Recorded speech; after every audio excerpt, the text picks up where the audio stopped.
Hi, I'm Mark Walton, and I'm an associate professor with the professional practice in media management in the School of Design Strategies at Parsons New School.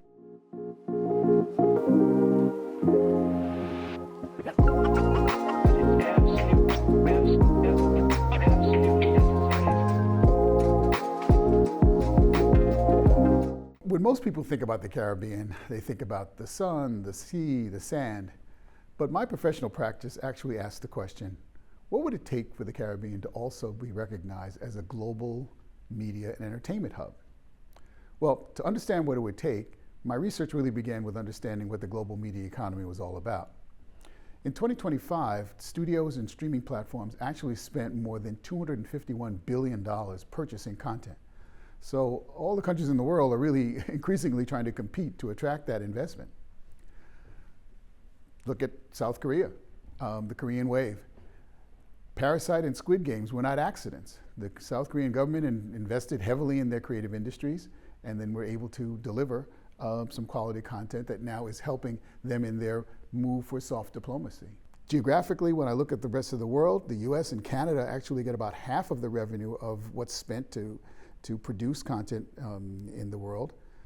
But the Caribbean, only 0.3% is actually attributed to that region, even though there's 75 million people either in the region or in the diaspora, and we know that the cultural influence of the Caribbean is huge.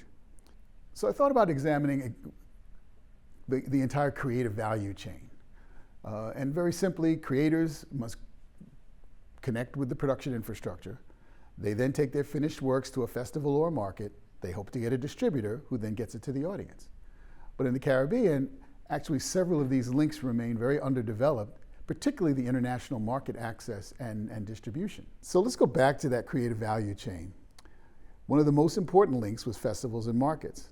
Now, a lot of the countries that were already in the industry producing had been going to the festivals, but almost none of them go to the markets where the actual deals are done.